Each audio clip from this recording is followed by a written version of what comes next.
Yeah, why does it come later or earlier is an event when you become aware that you're interracial, multiracial.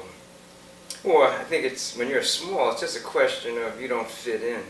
So I can't say that I knew the nomenclature about black and white, but by the time I was 9 or 10, yeah, I knew that I was not able to, I didn't belong to either the Negro people, that would be the term appropriate back in the 1950s or early 60s, and that I wasn't, I wasn't white. So I'd say I was about 10 years old. Yeah, the black president, what does that mean? I was, like a lot of people, very disappointed that people weren't more willing to recognize that Barack Obama is not explicitly black, that Barack Obama is mulatto. You know, kind of after he was elected, I was like, mulatto power! And all my friends were like, you guys are not a tribe. And unfortunately, mulattoes really aren't a tribe, and there's not a lot of kind of conversation between black and white people, gray people, about what it means, and I do think it is a kind of specific, separate thing. But the fantasy, I remember my brother and sister, that we used to fantasize that we would find an island where it was just people like us. Yeah, so it wasn't so much that we wanted to be one or the other. We just said, where's our group?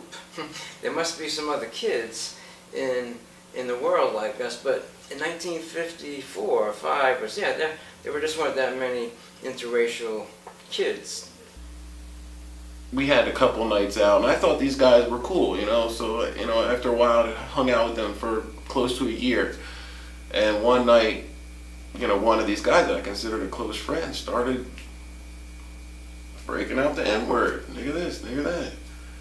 And I had to, I cried. I cried that night. It really hurt. Really hurt. It hurts now thinking about it, actually. Somebody that you can trust and think that they are cool, to finally see their true colors after a year. It's horrible.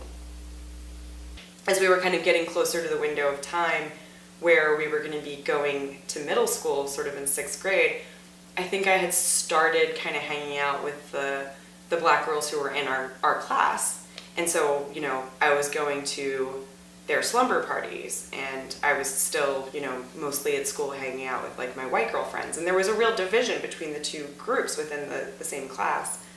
And then at a certain point, I think I started sort of playing with the black girls at recess, and then, sitting with all my white girlfriends at lunch.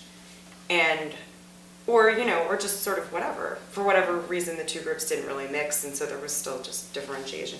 And I just remember one day at lunch coming in and sitting down with these girls who I had been friends with since I was, 4 years old. And one of the girls kind of took the lead and just said, why don't you just go and sit with your black friends? We don't want you here. And they had just decided that I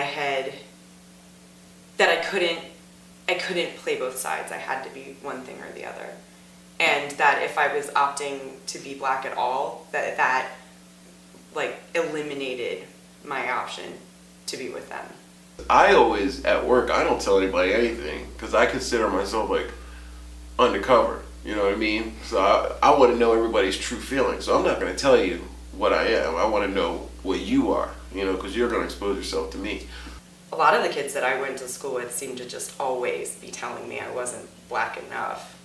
And, I remember a lot of times getting scolded by other black students who were sort of telling me that, kind of proclaiming that I was acting too white, or I was too haughty about, being, not being black or something, and that the one drop rule, if you have one drop of black blood, that makes you black. And I kept thinking, well, if you have one drop of white blood, doesn't that make you white too? And I was always very insistent that I was not one or the other, that I was both, because I always felt like both.